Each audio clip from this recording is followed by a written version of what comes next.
యెషయా గ్రంథము 41 అధ్యాయము. యెషయా గ్రంథం 41 అధ్యాయము 9-10 వచనాలు కలిసి చదువుకుందాం. Isaiah chapter 41 verse 9 and 10.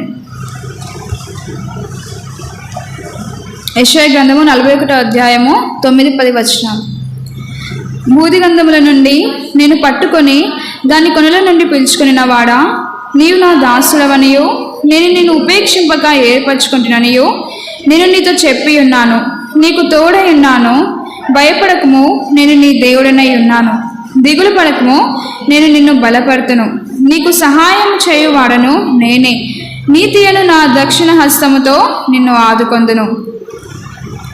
యెషయా గ్రంథం 42వ అధ్యాయం 1వ వచనం కూడా చదువుదాం. ఇదిగో నేను ఆదుకున్న నా సేవకుడు, నేను ఏర్పరచుకున్న వాడు, నా ప్రాణం నాకు ప్రియుడు. అతని యందు నా ఆత్మను ఉంచున్నాను. అతడు అన్ని జనులకు న్యాయం కనపరచును. 43వ అధ్యాయం 1వ వచనం. యెషయా 43 1. అయితే యాకోబు, నిన్ను సృజించిన వాడు యెహోవా, ఇజ్రాయేలు, నిన్ను నిర్మించిన వాడు ఇలాగ సెలవిచ్చుచున్నాడు, నేను నిన్ను విమోచించి ఉన్నాను. భయపడకము, పేరు పెట్టి నిన్ను పిలిచి ఉన్నాను. నీవు నా సొత్తు. అందరికీ ప్రైజ్ ది లార్డ్. నా పేరు ప్రియాంక, మాది హైదరాబాద్. మా డాడీ పేరు శాంసన్, మా మమ్మీ పేరు జాస్మిన్. నేను మా మమ్మీ డాడీకి 2వ సంతానంగా జన్మించాను. అయితే మా డాడీ డాక్టర్. నేను చిన్నతనం నుంచే, నేను పుట్టక మునిపే మా మమ్మీ డాడీ వాళ్ళ యొక్క వివాహం జరగకుండాపే వాళ్ళు తమ వ్యక్తిగత జీవితాల్లో రక్షింపబడి బాప్తిస్మం తీసుకొని దేవుని నమ్ముకొని ఉన్నారు. అయితే దేవుడు నన్ను ఎన్నో విధాలుగా చిన్నప్పటి నుంచే ఎన్నో ప్రాణహానిల విషయంలో కానీ ఎన్నో విధాలుగా నన్ను రక్షిస్తూ వచ్చినాడు అనమాట. ఒకసారి ఏం జరిగిందంటే, నేను 2.5 years ఉన్నప్పుడే మా ఆంటీతో కలిసి, మా తెలిసిన ఆంటీ వేరే చోటు ఒక స్కూల్కి తీసుకెళ్తుంటే మేము ఆటోలో వెళ్తున్నప్పుడు ఒక పెద్ద లారీ గుద్దేసింది. అయితే ఆ ఆటో మొత్తం తిరిగి పడిపోయిన తర్వాత కూడా డ్రైవర్కి మా ఆంటీకి కూడా చాలా దెబ్బలు తగిలాయి. వాళ్ళిద్దరు స్పృహ తప్పి పడిపోయారు. ఎమర్జెన్సీ హాస్పిటల్ తీసుకెళ్లారు. అయితే దేవుడు నన్ను ఎంత గొప్పగా కాపాడుతూ వచ్చారంటే, ఒక చిన్న దెబ్బ కూడా నాకు తగలలేదు. ఒక దగ్గర కనీసం వాపు కానీ ఏది లేకుండా అసలు ఎంత అద్భుతంగా దేవుడు కాపాడుతూ వచ్చినాడు. అసలు అటువంటి యాక్సిడెంట్స్లో అయితే చనిపోవాలి. ఎందుకంటే అది ఎంత పెద్ద లారీ అంటే గూడ్స్ క్యారియర్ ఉంటుంది కదా, ఆ లారీ గుద్దేసింది అనమాట. దేవుడు అంత గొప్పగా నన్ను కాపాడుతూ వచ్చినాడు. అది కాకుండా ఒక దెబ్బ అయినా తగలకుండా కాపాడుతూ వచ్చారనమాట. మళ్ళీ ఒకసారి 2nd క్లాస్లో ఉన్నప్పుడు నాకు ఐరన్ ఇంజెక్షన్ పడక నేను చాలా సన్నగా ఉండేదాన్ని, బలం ఉండేది కాదు, సరిగా తినేదాన్ని కాదు. అందుకోసమని నాకు ఐరన్ ఇంజెక్షన్ ఇచ్చారు. అది ఏమైపోయిందంటే నాకు ఐరన్ పడలేదన్నమాట. పడకపోయేసరికి రియాక్షన్ వచ్చింది. రియాక్షన్ వచ్చేసరికి ఉన్నట్టుండి పడిపోతున్నాను, వామిటింగ్స్ అయిపోతూ ఉన్నాయి. అప్పటికప్పుడు మా మమ్మీ ఏమైంది ప్రియా అని మమ్మీ డాడీ చాలా భయపడినారు. ఇంకా ఏడవడం స్టార్ట్ చేశారనమాట. ఏం తెలియట్లేదు, వాళ్ళు మాట్లాడుతున్నారు కానీ నేను తిరిగి వాళ్ళకి నేను నోట్లో ఏంటో మాట రావడం లేదు. అప్పుడు నేను 2nd క్లాస్ చదువుతున్నాను. అయితే వెంటనే మా మమ్మీ వాళ్ళు నన్ను హాస్పిటల్ తీసుకెళ్ళిపోయారు. హాస్పిటల్ తీసుకెళ్లే క్రమంలో ఆ దారిలో మా మమ్మీ చాలా ఏడుస్తుంది అనమాట. అయితే వామిటింగ్స్ మాత్రం అస్సలు కంట్రోల్ అవ్వట్లేదు, నాన్ స్టాప్గా, అసలు రీజన్ లేకుండా అనమాట. ఒకటే వామిటింగ్స్ అయిపోతూ ఉన్నాయి, ఇంకా మాట రావట్లేదు, కళ్ళన్నీ పైకి వెళ్ళిపోతూ ఉన్నాయి. అయితే మా మమ్మీ తీర్మానం చేసుకుందంట, ప్రవ్వా ఈ బిడ్డని ఇచ్చింది మీరే కదా ప్రవ్వా, ఈ బిడ్డ చనిపోతే మీ నామానికి అవమానం, ప్రవ్వా ఈ బిడ్డని కనుక బ్రతికిస్తే మీ సేవకు సమర్పించుకుంటా అని మా మమ్మీ తీర్మానం చేసుకుంది. అయితే వెంటనే అక్కడ దగ్గరలో ఉండే విజయ హాస్పిటల్లో నన్ను అడ్మిట్ చేసుకున్నారు ఎమర్జెన్సీ వార్డులో. 2 days తర్వాత వాళ్ళు డిశ్చార్జ్ చేశారు. అయితే డిశ్చార్జ్ చేసిన తర్వాత ఆ డాక్టర్స్ ఏమన్నారంటే మా మమ్మీతో, ఒకవేళ నిజంగా ఈ పాప మీ దేవుని దయమ్మ బ్రతకడము, అసలు ఎవరు బ్రతకరు, ఇంత డేంజర్ అంటే ఒక 5 నిమిషాలు లేట్ అయి ఉంటే మీ పాప ఖచ్చితంగా చనిపోయేది, మీ దేవుడే బ్రతికించినాడు, సంతోషంగా వెళ్ళండి అని చెప్పి ఆ డాక్టర్స్ కూడా మా మమ్మీతో చెప్పి పంపారనమాట. అట్లా దేవుడు ఈ 2 విషయాల్లోనే కాదు కానీ చాలా విషయాల్లో, అసలు ప్రాణం కోల్పోయే విషయాల్లో కూడా దేవుడు నన్ను బ్రతికిస్తూ ఎంతో అద్భుతంగా కాపాడుతూ వచ్చేవాళ్ళనమాట. ఈ రీతిగా నేను నా స్టడీస్ అవుతూ ఉన్నాయి. ఈ వెళ్తున్న క్రమంలో నేను 5th స్టాండర్డ్లో ఉన్నప్పుడు అకస్మాత్తుగా మా డాడీకి హార్ట్ స్ట్రోక్ వచ్చి చనిపోయారు. చనిపోయిన తర్వాత కూడా ఇంకా దేవుడు ఎన్నో పరిస్థితుల గుండా మాకు అసలు అప్పటి వరకు ఏ బాధలు తెలియదు. మాకు ఒక సుఖం తప్ప ఇంకోటి మాకు తెలియదు అనమాట. మాకు లగ్జరీగా ఉండడమే తెలుసు. ఎందుకంటే డాక్టర్ ఫ్యామిలీ అంటే ఎట్లా ఉంటుందో మీ అందరికీ తెలుసు. MBBS డాక్టర్ అంటే అందులో చాలా లగ్జరీస్గా జీవించిన వాళ్ళం. అకస్మాత్తుగా మా డాడీ చనిపోయేసరికి ఇంకా అటు మా డాడీ వాళ్ళ బంధువులు కానీ మమ్మీ వాళ్ళ బంధువులు కానీ అందరు మమ్మల్ని వెలివేస్తూ వచ్చినారనమాట. ఇంకా వీళ్ళకి ఆధారం లేదు, ఇంకా వీళ్ళకి వల్ల కాదు అన్నట్టుగా. అయితే ఇంకా మమ్మల్ని ఎవరు దగ్గర తీసుకోకపోయినా దేవుడు మాత్రం మమ్మల్ని విడిచిపెట్టలేదు. అలా మా మమ్మీ మాకు ఏదైనా కావాలంటే మా మమ్మీ ఏం చేసేవాళ్ళంటే విశ్వాసంతో పెంచారనమాట. ఏదైనా కావాలంటే నన్ను అడగద్దమ్మా, మీకేదైనా కావాలంటే దేవుని అడగండి. ఇప్పుడు మనకి డాడీ లేరు కదా, మన పరమ తండ్రి ఎవరు? దేవుడే. అట్లా అద్భుతంగా మాకు ఏది కావాలంటే అది. ఎగ్జాంపుల్గా ఒకటి చెప్పాలంటే, ఒకసారి మా చెల్లి ఒక బిర్యానీ అడిగిందనమాట. అప్పటికప్పుడు చాలా కష్టం. అయితే మా మమ్మీ అనింది, నన్ను అడగకూడదు, మోకరించి మీరు ప్రే చేయండి. మీరు నన్ను అడిగినా నేనేం చేయలేను, అది నా వల్ల కాదు, దేవుని అడిగితే ఖచ్చితంగా ఇస్తాడని చెప్పి మా మమ్మీ అన్నారనమాట. అయితే మేము ముగ్గురం మోకరించి, నేను మా అన్నయ్య చెల్లి మమ్మీ నలుగురం మోకరించి ప్రే చేసి ఆమె అనేలోగానే ఎవరో డోర్ కొడుతున్నారు అనమాట. తర్వాత ప్రేయర్ ముగించుకొని తీస్తే మా డేజీ అమ్మమ్మ వేడిగా క్యారేజ్ నిండా మా అమ్మమ్మ బిర్యానీ చేసుకొని వచ్చారనమాట. అయితే అదేంటంటే, మీరెందుకు ఇంత వర్షంలో, అది కూడా అప్పుడు చాలా వర్షం పడుతూ ఉంది, ఇంత వర్షంలో ఏంటంటే మీరెందుకు తీసుకొచ్చారా అంటే అని మా మమ్మీ అంటే, ఏమో తెలియదు జాస్మిన్, పొద్దున్న నుంచి ప్రేరేపణ వస్తుంది నాకు, అసలు ఈ వర్షంలో నేను మామూలుగా అయితే మా కోసమైనా మేము వెళ్ళము, కానీ దేవుడు ఒకటే ప్రేరేపిస్తూ ఉన్నాడు, అసలు నా మనసు ఒప్పుకోలేదు, అందుకే నేను అంకుల్ని పంపి మటన్ తీసుకొచ్చి నేను బిర్యానీ చేశానని చెప్పి అమ్మమ్మ చెప్పారు.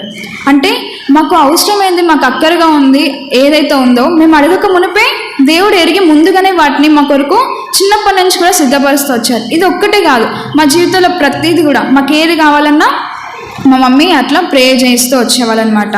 అయితే ఇంకా అట్లా పెరుగుతున్న క్రమంలో చాలా రాను దేవుడు మళ్ళీ మా కుటుంబానికి కావాల్సిన అవసరతలన్నీ కూడా తీరుస్తూ వచ్చారు. మళ్ళీ మా కుటుంబం మేము కవర్ అయిపోయామన్నమాట. చాలా కష్టాల గుండా వెళ్ళాము. తర్వాత దేవుడు అన్నీ కవర్ చేశారు. తర్వాత ఇంకా 10th క్లాస్ అయిపోయింది, దేవుడు పాస్ చేశారు. తర్వాత ఇంటర్కి వచ్చాను. ఇంకా సిటీలో కాలేజెస్లో కానీ ఎట్లా ఉంటారో మీ అందరు తెలిసే ఉంటుంది, అంత లోకానుసారంగా ఫ్యాషన్గా జీవిస్తూ ఉంటారనమాట. ఫ్యాషన్ అంటే చాలా ఇష్టం సిటీ వాళ్ళకి. మందిరాల్లో మంచి కనబడినా కాలేజెస్కి వెళ్ళే టైంలో కానీ ఆఫీసెస్కి వెళ్ళే టైంలో వాళ్ళు ఏంటనేది చూపిస్తూ ఉంటారు. అయితే నేను కూడా అట్లా మరీ అంత లోకానుసారంగా జీవించలేదు, కానీ ఎందుకంటే నాకు దేవుడి భయం చాలా వరకు ఉండేదన్నమాట. కానీ నా ఫ్రెండ్స్ని చూసినప్పుడు నాకు కూడా అట్లా వేసుకోవాలనిపించేది. అయితే మా మమ్మీ అనేది, మగవాళ్ళ వస్త్రాలు వేసుకోదని ఉంది కదా, ఎందుకు జీన్స్లు అవన్నీ వేసుకుంటా ఉంటావు ప్రియా, అట్లా వేసుకొని నువ్వు కాలేజ్ వెళ్ళకూడదంటే, లేదు మమ్మీ, కాలేజ్ వాళ్ళు అంటే కాలేజెస్లో కొన్ని రూల్స్ ఉంటాయి అన్నమాట. ఒక్కొక్కసారి ఏంటంటే ఈ ఈవెంట్కి black jeans white shirt, black jeans blue white, లేదంటే బ్లూ జీన్స్ బ్లాక్ షర్ట్, ఇట్లాంటివి చెప్తా ఉంటారు. అదేదో ఒకటి చెప్పి అట్లా మా మమ్మీతో అట్లా వేసుకొని వెళ్తూ ఉండదని. తర్వాత నేను ఇంకా అలవాటు చేసేసుకున్నా. తర్వాత ఒకరోజు దేవుడు నాతో మాట్లాడుతూ వచ్చినారనమాట. నేను VBSకి వెళ్ళాను, తెలిసిన ఆంటీ వాళ్ళ దగ్గర, డేవిడ్ లివింగ్స్టన్ అంకుల్ వాళ్ళు కుత్బుల్లాపూర్లో. VBSకి ఆంటీ వాళ్ళు మాకు ఇన్వైట్ చేస్తే వెళ్ళినప్పుడు అక్కడ ఫ్యామిలీ ప్రేయర్లో దేవుడు నాతో మాట్లాడినాడు. ఏంటంటే పురుషుల వస్త్రములు స్త్రీలు వేసుకోనకూడదు, స్త్రీల వేషము పురుషులు వేసుకోనకూడదని దేవుడు ఆ రోజు మాట్లాడినాడు. ఎందుకు అసలు నాకే చాలా అసహ్యం అనిపించింది.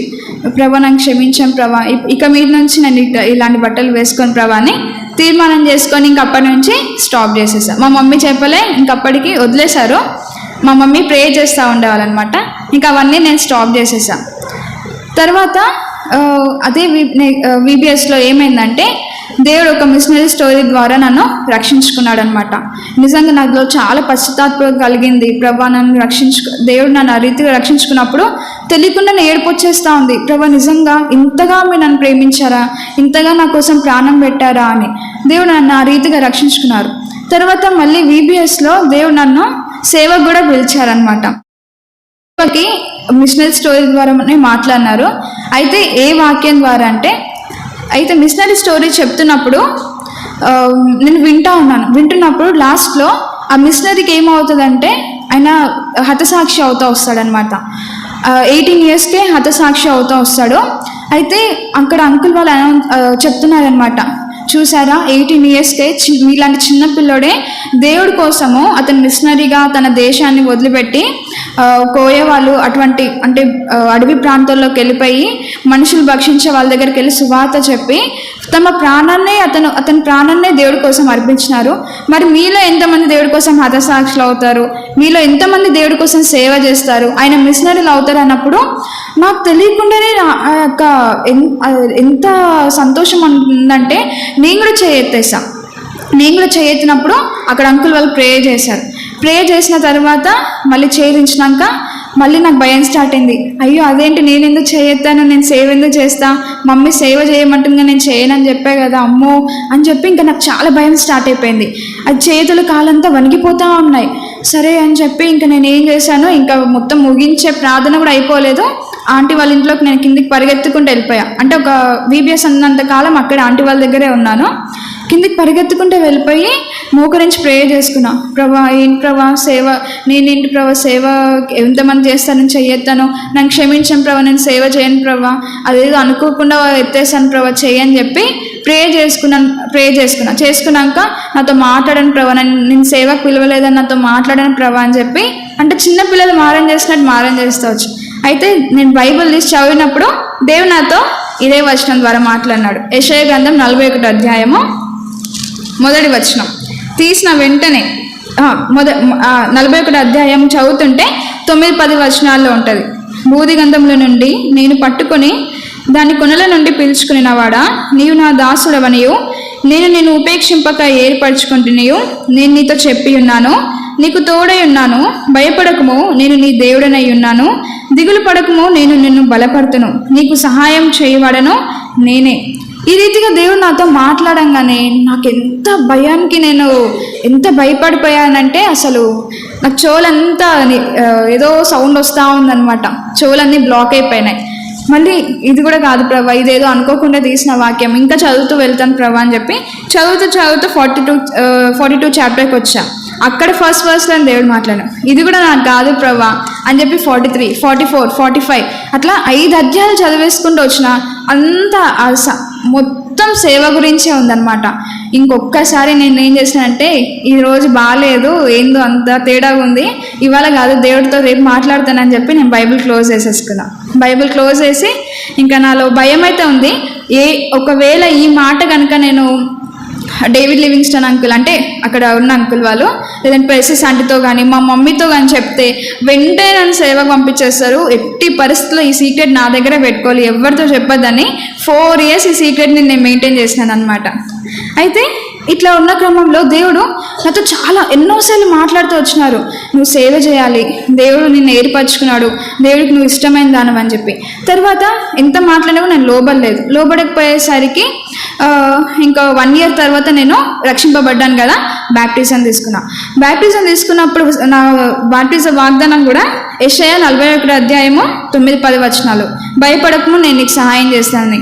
అయ్యో ప్రభా, ఇప్పుడు కూడా ఈ వాగ్దానం ఏంటి ప్రభా అని చెప్పి చాలా బాధపడినా. ఫిలిప్ అంకుల్ నాకు బ్యాప్టిజం ఇచ్చారు,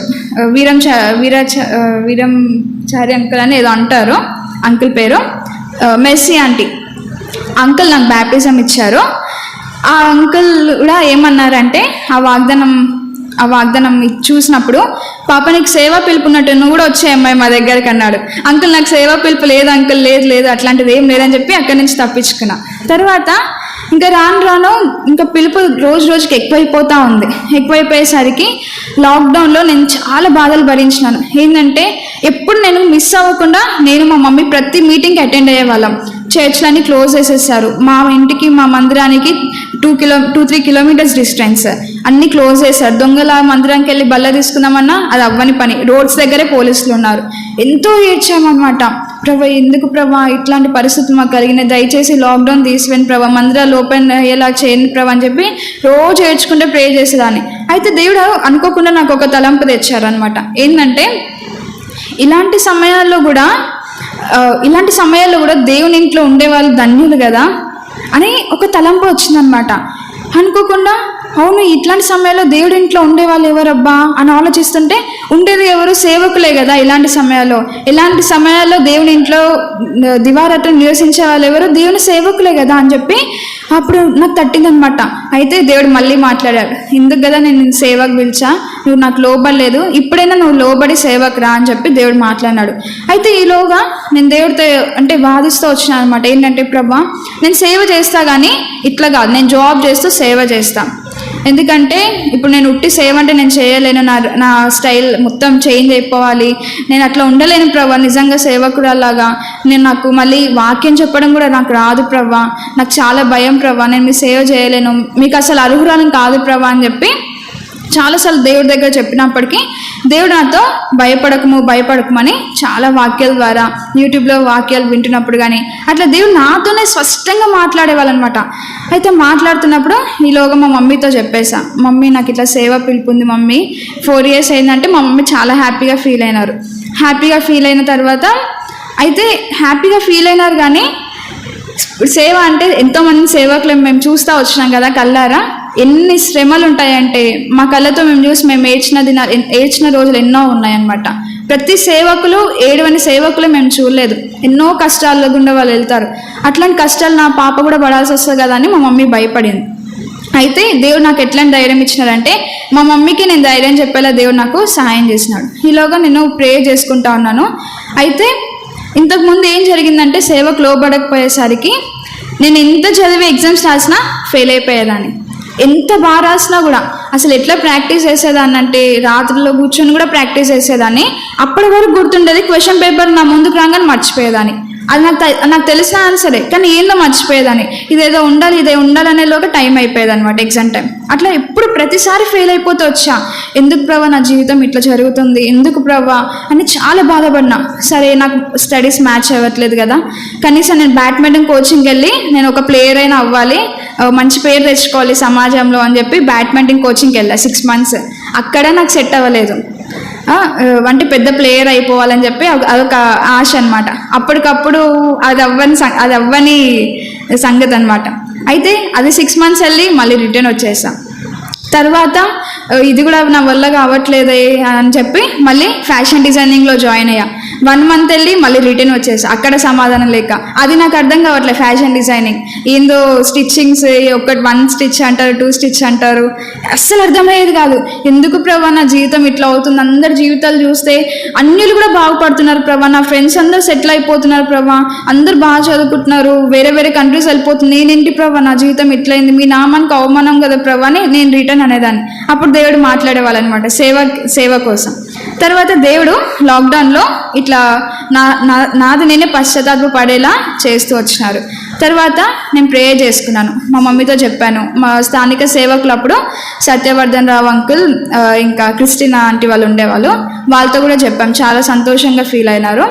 అయితే ప్రేయర్ చేస్తున్నాము. అయితే చాలామంది సేవకులు మాకు తెలిసిన వాళ్ళు సేవ పిలుపుందని తెలియగానే అమ్మ మా దగ్గరికి రా, మా దగ్గర రా, మేము చూసుకుంటాం, మా దగ్గర ట్రైనింగ్లో ఉన్నాను చాలామంది పిలిచారు.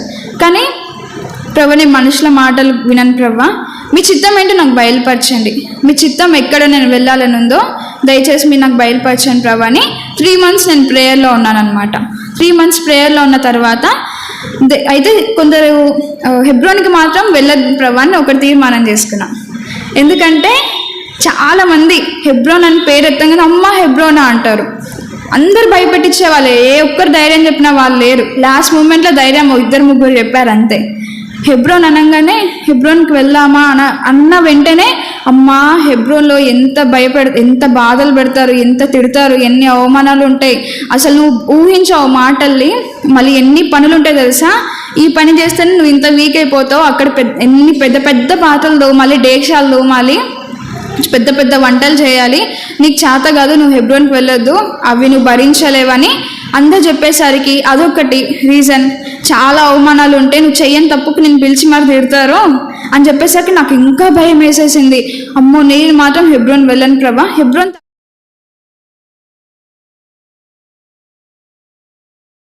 స్పష్టంగా దేవుడు నువ్వు హెబ్రోన్కే వెళ్ళని మాట్లాడినాడు.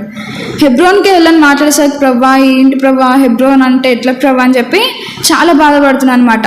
సరే 2nd time ప్రే చేసుకున్నప్పుడు మళ్ళీ Hebron, 3rd time 4th time ప్రతిసారి హెబ్రోన్ అనే దేవుడు మాట్లాడుతూ వచ్చినాడు. సరే ప్రభా, ఇంకా ఇది ఒక లాస్ట్ టైం మీరు హెబ్రోన్ అని మాట్లాడితే నేను హెబ్రోన్కి వెళ్తాను, లేదంటే వెళ్ళను అన్నప్పుడు దేవుడు మళ్ళీ దావీదు అడుగుతాడు కదా, ప్రభా నేను ఎక్కడికి వెళ్తున్నా, 2 సమూయేలు గ్రంథం 2వ అధ్యాయంలో ఉంటుంది కదా, ప్రభా నేను ఎక్కడికి వెళ్తున్నాను అడిగినప్పుడు దేవుడు ఏమంటాడు, నీవు హెబ్రోన్కి వెళ్ళుమా అంటాడు.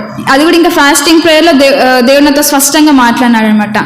ఇంకా అదొక్కటి వచ్చేసరికి ఇంకా నేను ఏం చేయలేను ప్రభా, సరే మీ చిత్తమే జరిగించండి, నా ఉద్దేశం వేరు, మనుషుల ఉద్దేశాలు వేరు కానీ ప్రభా మీ ఉద్దేశం అది ఉన్నతమైనది అని చెప్పి నేను ప్రే చేసుకొని, అయితే నేను తీర్మానం చేసుకున్నాను అనమాట. ఏంటంటే ప్రభా నేను సేవకి అయితే వస్తాను, హెబ్రోన్ వెళ్తా, కానీ ఇప్పుడు నేను ఫెయిల్ అయ్యి వెళ్తే ఎగ్జామ్స్లో చదువు చేతగాక సేవకు వచ్చింది ఒక ఆప్షన్గా తీసుకుందని చెప్పి అనుకుంటారు ప్రభా, అవమానపరుస్తారని చెప్పి నేను ఒకటి ప్రే చేసుకున్నప్పుడు నేను ప్రే చేసుకొని ఒకటి అనుకున్నాను, ప్రభా ఇప్పుడు వచ్చే డిగ్రీ ఎగ్జామ్స్లో ఈ ఫస్ట్ ఇయర్లో కనుక నేను పాస్ అవుతే నేను వెంటనే మీ సేవకు వచ్చేస్తా, ఒకవేళ ఫెయిల్ అవుతే నేను సేవకు రాను ప్రభా, అది మీ చిత్తం లేనట్టు నేను గ్రహించుకుంటా అని చెప్పి ఒక తీర్మానం చేసుకున్నాను అనమాట. తీర్మానం చేసుకున్నాక ఎగ్జామ్స్ టైం దగ్గరకు వచ్చింది, నేను కాలేజ్ కూడా వెళ్ళలేదు, ఇంట్లో ఉండే చదువుకున్నాను. ఎందుకంటే అప్పుడప్పుడే కాలేజెస్ అన్నీ ఓపెన్ అయ్యాయి కోవిడ్ నుంచి, ఎందుకులే అనవసరంగా అని చెప్పి ఇంట్లో కూర్చొని నా ఓన్గా నేను ప్రిపేర్ అవుతూ వచ్చాను. అకౌంట్స్ అవన్నీ నేను బీకామ్ కంప్యూటర్స్ చదువుకున్నాను. అయితే అప్పుడు నా ఓన్గా నేను చదువుకొని ఎగ్జామ్ సెంటర్కి వెళ్ళాను. ఎగ్జామ్స్ బాగానే రాశాను. ఇంగ్లీష్ ఎగ్జామ్ వచ్చింది. యాక్చువల్లీ ఇంగ్లీష్ నా ఫేవరెట్ లాంగ్వేజ్ సబ్జెక్ట్ అనమాట. అయితే ఇంగ్లీష్ ఎగ్జామ్ వచ్చింది, చాలా బాగా ప్రిపేర్ అయిపోయా. అసలు చాలా అంటే అన్ని లెసన్స్ నాకు వచ్చు, అన్ని ఆన్సర్స్ నాకు వచ్చు, ఆప్షన్స్ కూడా నేను వదిలిపెట్టలేదు. అయితే ఎగ్జామ్ రాద్దామని చెప్పి క్వశ్చన్ పేపర్ చూడంగానే షాక్ అయిపోయా. ఏంటంటే ఒక్కటి కూడా నాకు తెలియని క్వశ్చనే, అంత చూస్తే అంత వేరేగా ఉంది. ఏం ప్రభా ఒక్క క్వశ్చన్ నాకు తెలిసింది లేదు. లెసన్ నేమ్ పైన లెసన్ నేమ్స్ కూడా ఉంటాయి అనమాట కొన్నిటికి. లెసన్ నేమ్ చూస్తే ఏందో వేరే లెసన్లు ఉన్నాయి ప్రభా, నేను చదువుకుని కరెక్ట్ బుక్ అయినా అని చెప్పి చాలా బాధపడుతున్నా, అక్కడే ఏడ్చేస్తున్నాను అనమాట. అయితే నా పక్కన ఉన్న వ్యక్తిని నేను అడిగా, ఏంటి ఈ బుక్ ఏంటి, ఇది ఇంగ్లీషేనా ఇవాళ ఎగ్జాము, ఏంటి ఇదంతా క్వశ్చన్స్ వేరేలా ఉన్నాయంటే 3 months అయింది కదా బుక్ చేంజ్ చేయి అన్నారు. ఇంకా నేను చాలా షాక్ అయిపోయా. 3 months అయిందా బుక్ చేంజ్ అయ్యి, నాకు తెలియదే అంటే నువ్వు కాలేజ్కి వెళ్ళలేదా అంటే లేదు నేను ఇంట్లో ఉండి ప్రిపేర్ అయినా అని చెప్పాను. అయితే ఇంకా అయిపోయింది అని అన్నారు. అయిపోయింది ఇంకే నువ్వు ఫెయిల్ నెక్స్ట్ సప్లీస్కి ప్రిపేర్ అయిపో అని అన్నారు. అట్లనే మాట్లాడతారు కదా. అయితే ఇంకా ఆయన అనేసరికి ఇంకా ఏడుపు వచ్చేసింది, నాకు ఏడుపు వస్తూ ఉంది. ప్రభా నిజంగా మీ సేవకు పిలిచారు కదా ప్రభా, మరి మీ సేవ పిలుపు ఉంటే ఎందుకు నా జీవితంలో ఇలాంటి కాంప్లికేషన్స్ వస్తున్నాయి, ఇలాంటి బాధలు ఎందుకు వస్తున్నాయి ప్రభా, నిజంగా మీ చిత్తం మీ సేవ పిలుపు ఉంటే నన్ను పాస్ చేయండి, లేదా నన్ను ఫెయిల్ చేసేయండి ప్రభా, నేను ఇట్లనే ఇంట్లో ఉండిపోతా అని చెప్పి బాగా అక్కడే ఏడ్చుకుంటే ప్రే చేసుకొని ఎగ్జామ్ స్టార్ట్ చేస్తాం. అప్పటికప్పుడు దేవుడు నాకు ఎట్లాంటి జ్ఞానం ఇచ్చినాడంటే, ఆ లెసన్స్ ఏంటో తెలీదు, ఆ క్వశ్చన్స్ ఏంటో తెలీదు, ఏం రాయాలో తెలీదు. ఇప్పుడు క్వశ్చన్ ఒకటి ఉంటే అందులో నాకు ఒక వర్డ్ మనకు తెలిసింది ఉంటే దాని డెఫినేషన్ రాసుకుంటూ వెళ్ళిపోయా. అన్ని క్వశ్చన్స్కి తీసుకుంటూ నాకు తెలిసిందేదో అట్లా రాసుకుంటూ వెళ్ళిపోయా. ఇంకా ఫిక్స్ అయిపోయా ఎంత రాసినా ఫెయిల్ అయ్యని చెప్పి. తర్వాత ఒక 1 month తర్వాత రిజల్ట్స్ వచ్చాయి. రిజల్ట్స్ వస్తే అసలు ఎంత ఆశ్చర్యం అంటే ఇంగ్లీష్లో కూడా పాస్ అయిపోయాను అనమాట. అసలు మా మమ్మీ వాళ్ళు ఎవరు కూడా షాక్ అయిపోయారు. ప్రియ నువ్వు ఎగ్జామ్ బాగా రాలేదన్నో పాస్ అయ్యావు కదా అంటే నేను అదే షాక్ అవుతున్నా మమ్మీ. అంటే దేవుడి చిత్తం ఉంది. దేవుడి చిత్తానికి విరోధంగా నేను నడుచుకున్నంత కాలము, దేవుడికి సేవకు లోబడకుండా నేను బాగా చదువుకొని బాగా జాబ్ చేయాలి, మంచి లెవెల్లో నేను ఉండాలని అనుకున్నంత కాలము ఎంత చదువుకున్నా కూడా ఫెయిల్ అయిపోయా. అదే దేవుడి చిత్తానికి లోబడి నేను తెలియక వేరే బుక్ చదువుకున్నాక కూడా దేవుడి చిత్తంలో నేను ఉన్నాను కాబట్టి నాకు తెలియంది రాసినా కూడా నేను పాస్ అయిపోయా. అది దేవుడి చిత్తానికి లోబడినప్పుడు దేవుడు నా జీవితంలో అంత గొప్ప కార్యం చేస్తూ వచ్చినారు. అయితే నేను తీర్మానం చేసుకున్నాను కదా హెబ్రోన్కి వెళ్తానని. ఈలోగా తర్వాత జెఫన్యా అంకుల్ వాళ్ళు ఇప్పుడున్నారు ప్రజెంట్, వాళ్ళు నన్ను సేవకి తీసుకెళ్లారనమాట. జెఫన్యా అంకుల్, షారోన్ ఆంటీ వాళ్ళు. అయితే నన్ను తీసుకెళ్లారు సేవకి. ఒకటి నేను తీర్మానం చేసుకున్నాను, ప్రభా నిజంగా మీ చిత్తం అయితే కురియన్ అంకుల్ దగ్గర తీసుకెళ్తారు, నా సాక్ష్యం చదివిన వెంటనే ఓకే చెప్పాలి. అక్కడ ఎవరైతే పెద్దలు ఉన్నారో వాళ్ళు ఓకే చెప్పాలి. ఏ ఒక్కరు నో చెప్పినా కూడా మీ చిత్తం లేనట్టే ప్రభా అని నేను ప్రే చేసుకున్నాను అనమాట.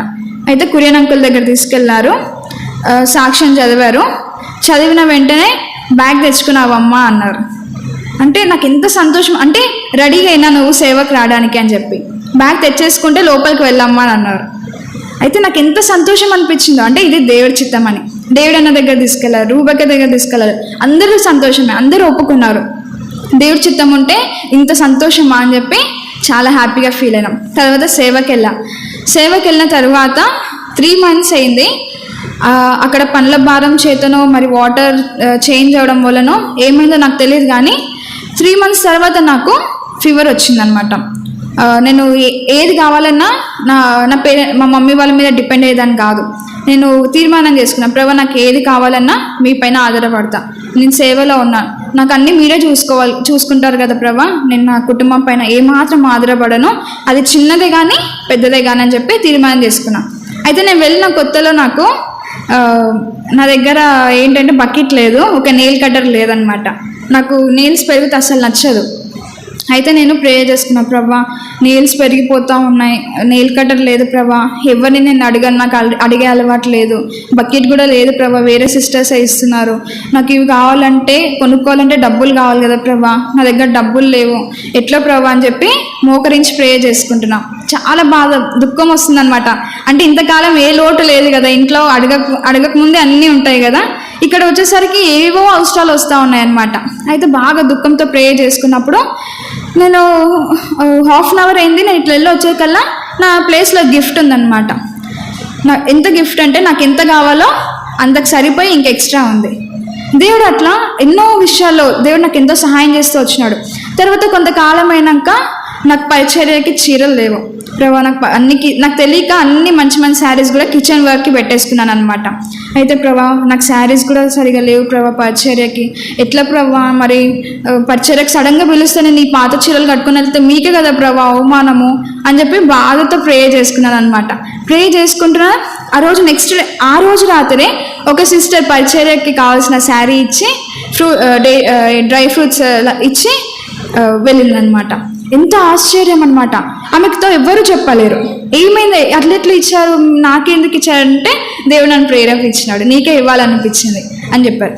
అట్లా 1-2 విషయాలు కాదు కానీ ఎన్నో విషయాలు, ఏది కావాలన్నా నేను దేవుడి పైన ఆధారపడుతూ వచ్చా. డబ్బుల విషయమే కానీ ఏదైనా సరే దేవుడి పైన ఆధారపడుతూ వచ్చినప్పుడు నాకు కావాల్సిన సమస్తం దేవుడు నాకు అనుగ్రహించినాడు. ఎట్లా చేశారంటే ఎవరికైనా కావాలంటే దేవుడు వేరే పేదవాళ్ళు కూడా కనబడుతూ ఉంటారు కదా, వాళ్ళకు కూడా ఇచ్చే స్థాయిలో దేవుడు నన్ను ఉంచుతూ వచ్చినారనమాట.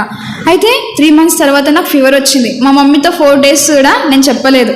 మరి అంటే నన్ను చాలా ప్రేమగా చూసుకునేవాళ్ళు. అయితే ఆంటీ నేను చెప్తాను, మా మమ్మీతో చెప్తా అంటే వద్దంటే ప్లీజ్ ఆంటీ చెప్పొద్దా ఆంటీ అని ఆంటీని బ్రతులన్నా. తర్వాత ఒక రోజు అవసరాన్ని బట్టి మా మమ్మీకి ఏదో ఇన్ఫర్మేషన్ కోసం కాల్ చేస్తే నా వాయిస్ గుర్తుపెట్టి చెప్పకుండా మమ్మీ వాళ్ళు వచ్చేసారు, ప్రియాకి ఖచ్చితంగా ఫీవర్ వస్తుందని. చూసేసరికి చాలా భయంకరమైన ఫీవర్ అనమాట. ఆ రోజు పొద్దున్న ఏమైందంటే ఇంకా నా వల్ల కావట్లేదు, లెగలేకపోతున్నా, చనిపోతాను అనుకున్నా, అంత భయంకరమైన జ్వరం. సరే అని చెప్పి మా మమ్మీ వాళ్ళు హెబ్రోన్లో పర్మిషన్ తీసుకొని ఇంటికి తీసుకెళ్లారు. ఇంటికి తీసుకెళ్ళిన తర్వాత మా అన్నయ్యకి ఎందుకో డౌట్ వచ్చి బ్లడ్ టెస్ట్ చేయించాడు. బ్లడ్ టెస్ట్ చేస్తే డెంగ్యూ, టైఫాయిడ్, బార్డర్, వైరల్ ఒకేసారి అటాక్ అయినాయి అనమాట. ఈ ఫీవర్స్ వచ్చినాయి. ఎంత వీక్ అయిపోయినానో. తర్వాత దేవుడు ఇంట్లో ఉన్నాను కొంతకాలము, దేవుడు అది కూడా స్వస్థపరిచినాడు. అప్పుడు నేను ప్రే చేసుకున్నా, ప్రభా మీ సేవ చేయడానికి నేను మీ ఇంట్లో ఉంటే ఇప్పుడు మా ఇంటికి రావాల్సి వచ్చింది, ఎట్లా ప్రభా, అసలు నాకు నా మనసు ఉండట్లేదు ప్రభా అని బాధతో ప్రే చేసుకుంటుంటే దేవుడు ఒకరోజు నేను తగ్గిపోయినాక చర్చ్ నుంచి మార్కెట్ జరుగుతూ ఉంటుంది మా గల్లీలో, మళ్ళీ ఇంటి దగ్గర వరకు నడుచుకునేలోగా ఒక అమ్మాయి కనబడింది అనమాట. ఆ మార్కెట్లో అడుక్కుంటా ఉంది. అమ్మాయికి కాళ్ళు లేవు. అయితే ఆమెను చూస్తే ఎందుకు చాలా జాలనిపించింది. తర్వాత నాకు అనిపించింది ఈ అమ్మాయికి సువార్త చెప్పాలని. అయితే ఇంటికి వెళ్ళి నేను ప్రే చేసుకున్నాక దేవుడు నాకు సమాధానం ఇచ్చినాడు అనమాట, వాగ్దానం ఇచ్చినాడు, నువ్వు వెళ్ళి సువార్త చెప్పావు ఆ అమ్మాయికి అని చెప్పి, దిక్కులేని వాళ్ళని ఆదుకోవాలని చెప్పి దేవుడు మాట్లాడుతూ వచ్చినారు. మాట్లాడిన తర్వాత నేను వెళ్ళి కొంచెం అమౌంట్ ఆమె బాక్స్లో వేసేసి ఆమెకు ఒక గాస్పెల్ ట్రాక్ ఇంకా భక్సింగ్ సాక్ష్యం బుక్ ఇచ్చి సువార్త చెప్పి వచ్చాను. ఆమె అనేది నేను కూడా సరే అక్క ఖచ్చితంగా మందిరానికి వెళ్తే నేను కూడా దేవుని నమ్ముకుంటా అని చెప్పి ఆ అమ్మాయి అనింది అనమాట. అయితే దేవుడు ఆ రోజు మాట్లాడినాడు, ఇందుకోసం నేను బలపరిచే కాదు, నేను బలహీనపరిచి కూడా నేను నిన్ను సేవలో వాడుకుంటా, సేవలో నేను ఏ రీతిగానే నేను వాడుకుంటా అని చెప్పి దేవుడు మాట్లాడినాడు. తర్వాత యూత్ క్యాంప్ అయిపోయింది. ఒక 6 months అయిపోయింది. 1.5 month 1 month అట్లా ఇంట్లో ఉన్నాను. తర్వాత హెబ్రోన్కి వెళ్ళిపోయా. ఒక 6 months తర్వాత యూత్ క్యాంప్ జరిగింది. యూత్ క్యాంప్ అయిపోయిన 2 daysకి మళ్ళీ ఫీవర్ స్టార్ట్ అయింది. మళ్ళీ ఫీవర్ స్టార్ట్ అయ్యేసరికి ఆ టైం కరెక్ట్గా మా మమ్మీ అక్కడే ఉన్నారు నాతోనే. అయితే ఏం ఇట్లా అవుతుందని చెప్పి ఎందుకని మంచిదని బ్లడ్ టెస్ట్ కోసం తీసుకెళ్లారు. బ్లడ్ టెస్ట్ కోసం తీసుకెళ్తే నాకు టైఫాయిడ్, మళ్ళీ లివర్లో ఇన్ఫెక్షన్, బోన్లో ఇన్ఫెక్షన్ వచ్చింది, మళ్ళీ చెస్ట్లో ఇన్ఫెక్షన్. అయితే చాలా షాక్ అయిపోయినారు, ఎందుకు ఇట్లా అవుతున్నాయా అంటే అప్పుడు వచ్చిన డెంగ్యూ సిమ్టమ్స్ ఇంకా పోలేదన్నమాట నా బాడీలో. అయితే ఇంకా అట్లా దేవుడు ఆ టైంలో కూడా ఎంతగానో ఆదరించి స్వస్థపరిచినాడు. అప్పుడు కూడా బాధపడినా, ప్రభా ఇప్పుడు ఎందుకు తీసుకొచ్చారంటే ఇంకొక అతను మా ఇంటికి ప్లాట్స్ కొనుక్కోండి అని చెప్పి అట్లా అడ్వర్టైజ్ చెప్పేవాళ్ళు ఉంటారు కదా, ఆయన వచ్చినప్పుడు ఆయనకు సువార్త ప్రకటించే అవకాశం దేవుడు నాకు అనుగ్రహించినారు అనమాట. ఈ రీతిగా దేవుడు నన్ను ఎంతగానో వాడుకుంటూ వచ్చినారు. అయితే హెబ్రోన్లో కూడా ఆ పనులు చాలా భయంకరం. అంటే అది పనులు మామూలుగానే ఉండొచ్చు కానీ నాకు అలవాటు లేదు కదా, చాలా ఉంటుంది అనమాట పనులు, చాలా పిండి కలిపేది. అది దేవుడు అన్ని పనులు నాకు నేర్పిస్తూ వచ్చినాడు. పాత్రలు అనగానే నాకు అసలు చాలా భయం అయిపోతుంది అనమాట. పాత్రలు అంటే చాలా అసలు ఏడుపు వచ్చేస్తూ ఉంటుంది, అదే టైం నిద్ర వస్తూ ఉంటుంది, అసలు ఏమేమో అయిపోతూ ఉంటుంది. పాత్రల డ్యూటీ అంటే చాలు ఫీవర్ వచ్చినట్టు అవుతూ ఉంటుంది రాకపోయినా. అయితే అట్లా అయిపోయేసరికి దేవుడు నాకు అన్ని తరఫీదుల్లో నాకు ఎంతో సహాయం చేస్తూ వచ్చినాడు. అన్ని పనులు దేవుడు నేర్పించినారు అనమాట.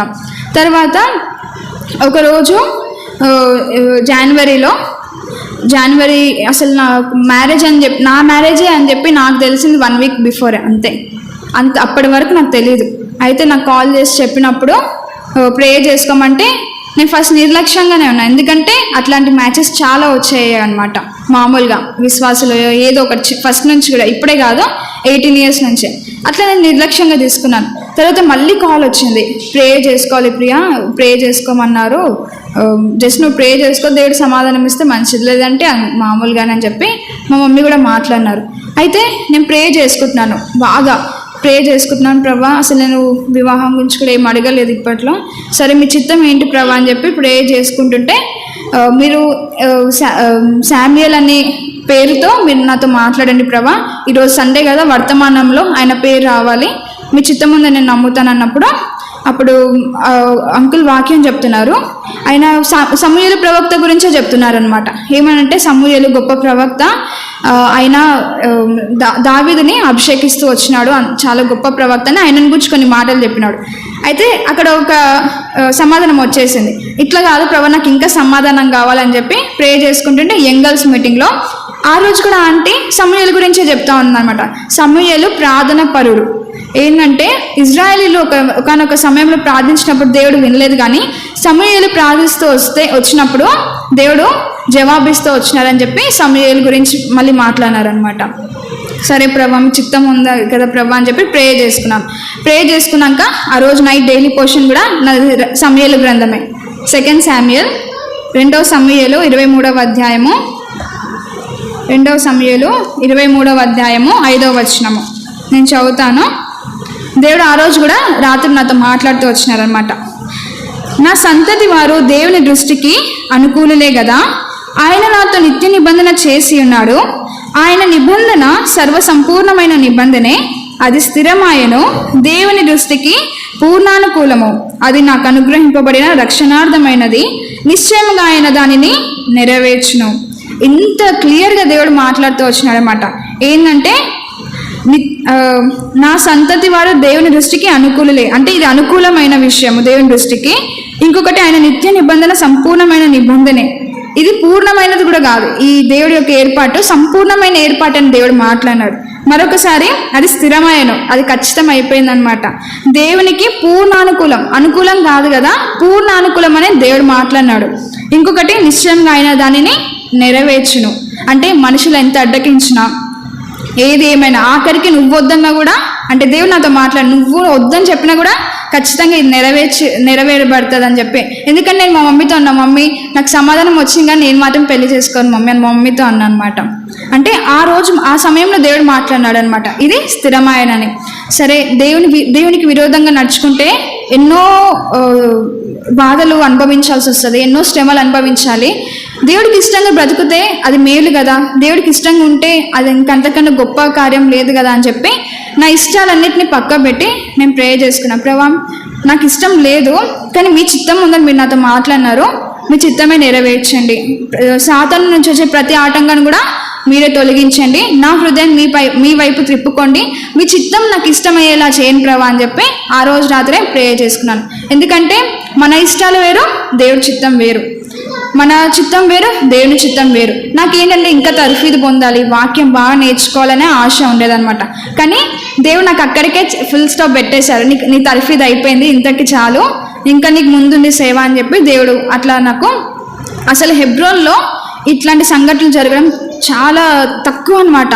ఇట్లా వెళ్ళిన సంవత్సరానికి 1.5 yearకే పెళ్ళిళ్ళు జరగడము అది అసాధ్యం. ఎందుకంటే మినిమం 3 years 4 years అయినా సేవ తర్ఫీదు ఉండాల్సిందే, తర్ఫీదు పొందాలి కాబట్టి. ఎందుకంటే అక్కడ తర్ఫీదు పొందకపోతే శ్రమలు వచ్చినప్పుడు సేవలో నిలబడలేరు కాబట్టి ఆ రీతిగా పెట్టినారు.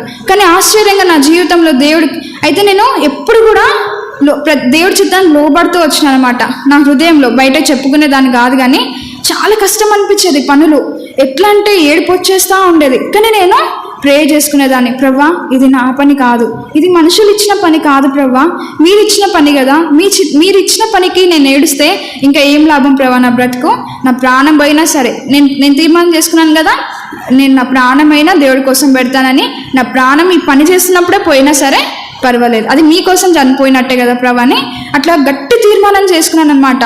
అట్లా గుండెని ధైర్యం చేసుకుంటూ వీక్ అయిపోతుంటే కూడా మల్టీవిటమిన్స్ ఏవో ఒక ట్యాబ్లెట్స్ వేసుకొని నన్ను నేను బలపరుచుకొని పని చేస్తూ వచ్చాను అనమాట. ఒక్కొక్కసారి బాగా చేతులు కాళ్ళు నొప్పి వచ్చేవి, ఎవరితో చెప్పుకునేదాన్ని కాదు, దేవుడితో చెప్పుకునేదాన్ని. కానీ దేవుడు సహాయం చేస్తూ వచ్చాడు. ఎప్పుడు ఒక ప్రార్థన చేసుకునేదాన్ని ఏంటంటే, ప్రభా మీ యొక్క పునరుద్ధాన శక్తి బలాన్ని నాలో కలిగించండి, అప్పుడు మీ సేవ చేయగలుగుతా, మిమ్మల్ని ఎంతో ఇష్టంగా సేవ చేయగలుగుతానే.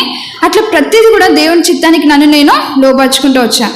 పనులు చాలాసార్లు తప్పించుకోవాలనిపించేది, కానీ లేదు, ఇది దేవుడు మనిషితో చేసిన పనులు కాదు, ఇది ఎవరి కోసమో చేసిన పనులు కాదు, దేవుడు అప్పచెప్పిన పనులు, నేను తప్పించుకోనని చెప్పి మనసులో చాలా బాధ ఉన్నప్పటికీ ఖచ్చితంగా చేసి తీరేదాన్ని. అక్కడ నాకు ఎన్నో బ్లెస్సింగ్స్ వచ్చేవి. ఆంటీ వాళ్ళు చాలా బ్లెస్సింగ్స్ ఇచ్చేవాళ్ళు అనమాట. అక్కడైతే ప్రతి ఆంటీ వాళ్ళు కూడా గాడ్ బ్లెస్ యూ అనేవాళ్ళు నేను చేసినప్పుడల్లా. కొందరు ఆంటీ వాళ్ళు అయితే అసలు అబ్బా ఎంత మంచిదని అమ్మ, చెప్పిన వెంటనే వింటావు అని. ఇంకొక ఆంటీ ఏమో ఏమన్నారంటే, నువ్వు పనికి ఒళ్ళు దాచుకోవమ్మా, అందుకే దేవుడిని ఖచ్చితంగా దీవిస్తాడని ఇంకొక ఆంటీ. అట్లా ప్రతి ఆంటీ వాళ్ళు ఏదో ఒక విధంగా నన్ను బ్లెస్ చేస్తూనే ఉండేవాళ్ళు అనమాట. వాళ్ళు నేను చేసే ఆంటీ వాళ్ళు కాకపోయినా అందరు ఆంటీ వాళ్ళకి ఏదో ఒక రకం చిన్న హెల్ప్లే పాపం వాళ్ళు అడిగేది, కానీ నేను చేస్తూ వచ్చేదాన్ని. ఆ చిన్న హెల్పే కానీ వాళ్ళకి ఎంతో సంతోషం ఇచ్చేది, తప్పించుకునేదాన్ని కాదు. అట్లా నేను తప్పించుకోకుండా దేవుడికి ఇష్టంగా బ్రతికినందుకు ఎంతో గొప్పగా దేవుడు నన్ను వివాహానికి ఏర్పాటు చేస్తూ వచ్చినాడు. ఎవరి జీవితంలో జరిగింది నా జీవితంలో దేవుడు అంత గొప్ప కార్యము, ఇంత గొప్ప మేలు నా జీవితంలో చేస్తూ వచ్చినారనమాట. ఇంకా సమాధానం వచ్చిన తర్వాత నేను కూడా ఓకే చెప్పాను. అప్పుడు ఇక్కడ ఆంటీ మేరీ వేద అత్తమ్మ చెప్పంగానే కూడా దేవుణ్ణి మోకరించి, అంత అనారోగ్య పరిస్థితిలో కూడా మోకరించి చాలాసేపు స్తుతించిందంట. ఆ మాట నేను విన్నప్పుడు నాకు చాలా సంతోషం అనిపించింది. అయితే దేవుని చిత్తం ఆ రీతిగా ఉంది. తర్వాత మేము ఇక్కడ రావడం జరిగింది. అత్తమ్మ చనిపోవడం వల్ల మేము కూడా ఫ్యూనరల్లో అటెండ్ అయ్యాము. తర్వాత వివాహము.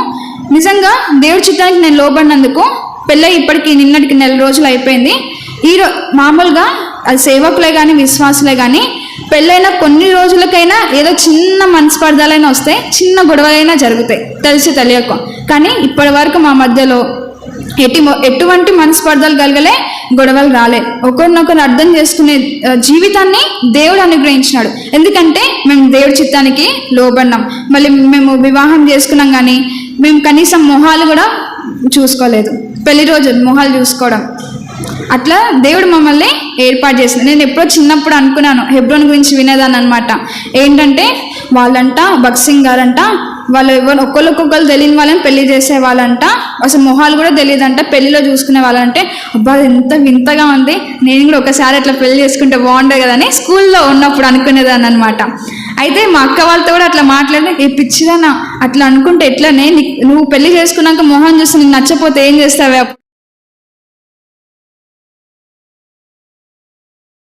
దేవుడి చిత్తానికి లోబడి నేను నా ఇష్టాన్ని కోరుకోలేదు, దేవుడి చిత్తానికి లోబడినందుకు నిజంగా నాకు ఎంత సంతోషం అంటే ఈ రోజు వరకు నేను ఆయన పెళ్లి చేసుకున్నందుకు ఏ రోజు బాధపడలే. నేను ఎప్పుడు కూడా నేను ఒక్కటే అనుకుంటాను, దేవుడు నాకు ఇచ్చిన బహుమానం, దేవుడు నాకు ఆయనని ఒక గిఫ్ట్గా ఇచ్చినాడు అనమాట. అందరి జీవితాలలో అది జరగదు. ఎంత సేవకులైనా ఎంత విశ్వాసులైనా ఆయన చిత్తానికి లోబడిన వాళ్ళు మాత్రమే సంతోషంగా ఉండగలుగుతారు. ఈ రీతిగా నాది కూడా ఒక కోరిక ఏంటంటే, మీ జీవితాలను కూడా, ఇక్కడ యవనస్తులు ఎంతోమంది ఉన్నారు, యవనస్తులే కానీ పెద్దవాళ్ళే కానీ ఏ విషయాల్లో అయినా సరే నేను అడిగేది ఏంటంటే, కోరుకునేది ఏంటంటే, మీ జీవితాలను కూడా దేవుడికి అర్పించుకోండి. ఆయన చిత్తానికి మిమ్మల్ని మీరు లోబర్చుకోండి. ఆయన చిత్తం మనం నెరవేర్చినప్పుడు ఎంతో సంతోషంగా ఉంటాం. ఆయన ఇచ్చే సంతోషం మన మాటల్లో వర్ణించలేమన్నమాట. కాబట్టి దేవుడికి లోబడినప్పుడు మన జీవితాల్లో గొప్ప కార్యాలు చూస్తాం. దేవుడు చేసేది మన కళ్ళార గొప్ప కార్యాలను చూస్తామన్నమాట. నేను నా జీవితంలో నేను ఆయనకి లోబడినందుకు, నాకు హెబ్రోన్కి వెళ్ళడం ఇష్టం లేదు, కానీ ఆయన చిత్తానికి లోబడినందుకు దేవుడు నన్ను హెబ్రోన్లో ఎంతో తర్ఫీదు, కొంత సమయంలోనే 1 year 3 monthsలోనే ఎంతో తర్ఫీదు ఇచ్చినారు అనమాట. అయితే మళ్ళీ అది కాకుండా నాకు నా చిత్తం కాదు, నేను దేవుడి చిత్తానికి వివాహం విషయంలో లోబడినప్పుడు దేవుడు నా జీవితంలో నేను ఇట్లా దేవుడి సేవ చేస్తానని కూడా ఏ రోజు అనుకోలేదు. దేవుడు ఈ రీతిగా నాకు సహాయం చేస్తూ వచ్చినారు. కాబట్టి మీరు కూడా మీ జీవితాలను దేవుడికి సమర్పించుకోండి. ఆయన చిత్తాన్ని తెలుసుకుంటూ ఆయన చిత్తానికి లోబడి జీవించాలని కోరుకుంటున్నాను. Praise the lord.